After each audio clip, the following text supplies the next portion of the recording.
yes, that sounds awesome. And then I said, well, wait a minute, I want to do music too. And they said, yes, that sounds awesome. And I said, wait a minute, no, you don't understand. I want to bring a full drum set and play with my brothers. And they said, yes, that sounds awesome. I said, that sounds even more awesome. Yes, and so I really appreciate them letting us do this, but also letting us do this in a really exciting way.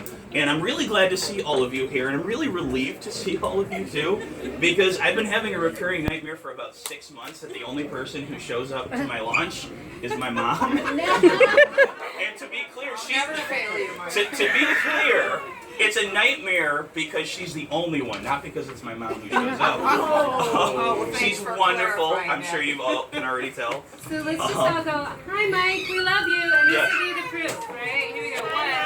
Hi Mike. We love you. We love you. So what's been very good is I want to give you guys a number really quick. Whenever I do a school or library visit, I always do a memory test. So the number you need to remember is 425, or just 425. So if I say audience, what's the number? Can you guys say 425? Cool, excellent. I'm gonna try it again. Audience, what's the number? 425. Cool, excellent. A lot of you who know my publishing story know that I started off with a publisher called Egmont USA. They were really wonderful. It was this office of 8 wonderful, amazing people. A few of them are in the audience today. Thank you so much.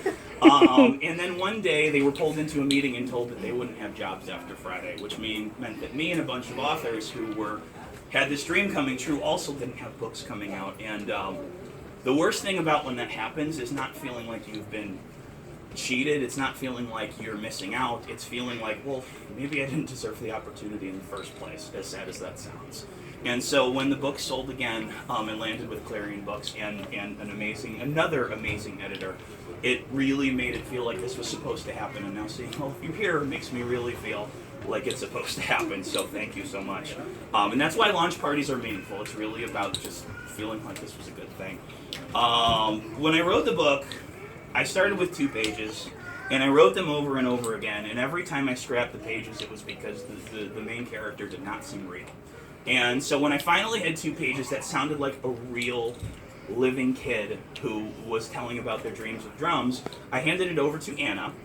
Those of you who are married know that if anyone's going to tell you you're wrong, it's your spouse. So I handed the 2 pages to her, and I said, oh, is this terrible? And she read them, and she's like, no, it's pretty good. Like, keep rolling with it. So at the beginning of the book, when you see to Anna, because I would have stopped on page 2, I literally probably would have stopped on page 2. And so I wrote this when my son was basically napping. He was less than a year old at the time. I would feed him, I'd change his diaper, do all the good stuff dads do. I'd get him to go to sleep, and then I'd run to the computer and type furiously at the keyboard until he woke up. And at the end of it, I had a story about a 12-year-old girl. I think she was 10 or 11 in the first draft. Up to her age when she sounded more like a 12-year-old. And she dreamed of nothing more than just playing the drums. And her school was cutting its music program. Her parents were, her dad had just lost his job, so he was stressed, didn't want a kid with an expensive hobby. And so I basically took someone who wanted to do music the way I did when I was a kid and had none of the tools that I was given from my wonderful supportive family. And I said, well, how is she going to make this happen if everything around her and everyone around her doesn't really believe in it? And that's where the story came from. So that's really what the book came from. To be clear, I'm so glad to publish this book finally. I wrote it in 2012, so it's now 4 years later.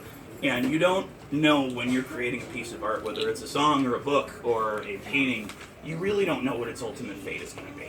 You simply do it and hope at the end of the day it's meaningful to you, and maybe if you're lucky, meaningful to other people. And I don't come here with any delusions of grandeur. I don't expect I Am Drums to be a bestseller. I don't expect it to win the Newbery or the Caudle.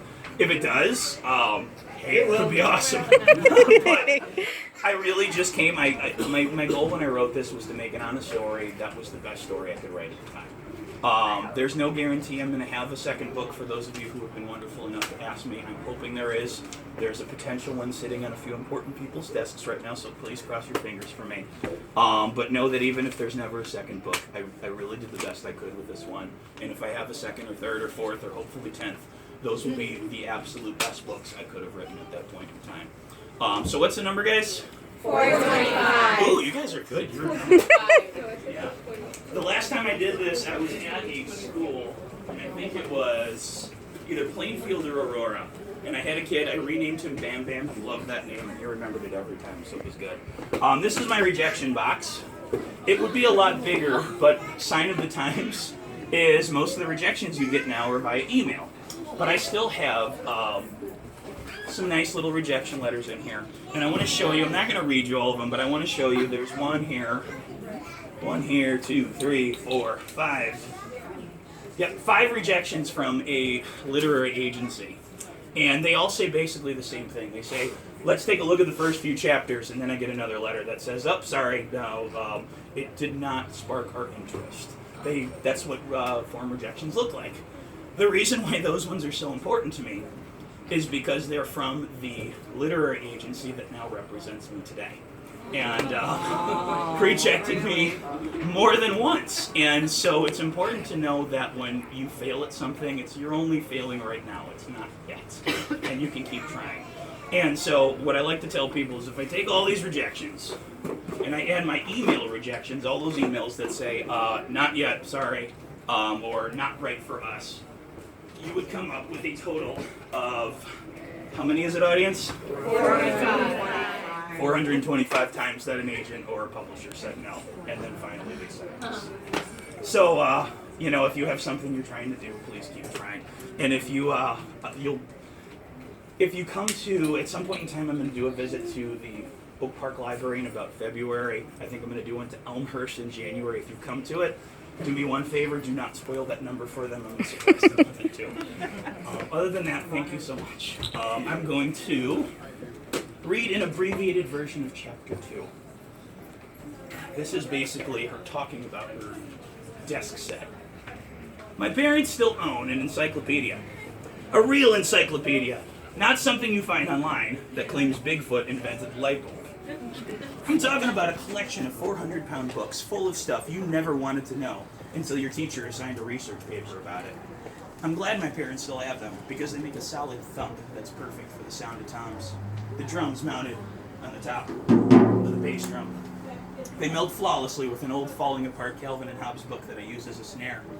It's a paperback, so it makes a nice high-pitched thwap when I hit it. A huge, and I mean really huge, dictionary is my bass drum. So I put it on the floor under my computer desk and stomp it with my Converse All-Stars whenever I need a thick mop. My computer desk is kind of funny because it doesn't have a computer on it. My parents call it a homework desk to make me feel better about my lack of a computer, which seems totally lame to me, even if it is a pretty good place to do homework. It beats working in the kitchen, where my younger brother Brian complains nonstop about how much homework third graders get. Whenever I go near Brian, he says, "Stop staring at me." And I say, "I'm not staring at you." "Can you see me right now?" "Yes." "How would you see me unless you're staring at me?" "If I was staring at you, Brian, my eyeballs would be on fire." "Mom, Sam's staring at me." It's all downhill from there. I didn't know how to respond. My desk set has 2 levels, so I put the Encyclopedia Toms and the Calvin and Hobbes snare on the lower level. I pull the latest edition of the Chicago Tribune out of the recycling bin and put that on the top shelf. The big fat Sunday paper is my crash cymbal, and the Monday and Tuesday papers are my ride and hi-hat. This is my homemade drum set, the only set my family can afford. And I make it work pretty well, thank you very much, even if it just makes me imagine the real thing. Sometimes I put earplugs in to dampen the noise and make it sound thicker. If I hit as hard as I can almost hear what it would be like if I was rocking out on a real set. That's usually when someone barges into my room and tells me to knock it off. I can't exactly blame them. It's not a real drum set, so it can't be pleasant to listen to. I taught myself enough to get placed in Kennedy's Symphonic Band earlier this year, instead of beginning concert band. Excuse me, but I know that's not saying much. It's hard to get good at something all on your own. Today is nice because no one's home yet, and I've been rocking out for a full 20 minutes when a thought enters my mind. Listen to the message, Sam. Find out what Dr. Pullman said, so you can at least have an idea of how bad it's going to be. For some backstory here, this is the day she comes home from school after whacking a kid at school who kept telling her how much she stinks at drums. I stand up from my drum desk and walk downstairs. The wooden steps creaking and the railing rattling. I pick up the phone and listen for the double click of the dial tone that confirms there's a new message. I punch in the 4-digit password and hit 1 to hear new messages, and I hear Dr. Pullman's voice. Hello, Mr. and Mrs. Morris. This is Daniel Pullman from Kennedy Middle School calling about a lunchroom incident this afternoon that involved your daughter. Please call me back whenever it is convenient to do so. I can be reached at... Dr. Pullman rattles off a number, but I'm not really listening. He wants to have a personal conversation with my mom and dad. That is not good. They'll be mad just for being inconvenienced. Not my mom so much, but my dad, oh man, you don't want to make him mad. You pretty much lose every privilege you can imagine, even if it's only a little bit your fault. Even if you just lost control for a split second. Even if you felt totally humiliated. There's a loud beep signaling that Dr. Pullman's message is over, followed by a computerized female voice that says, press 7 to save this message. Press 9 to delete this message. I pull the phone away from my ear and try to come up with a way to explain this to my dad. I don't want him any madder at me than he already is.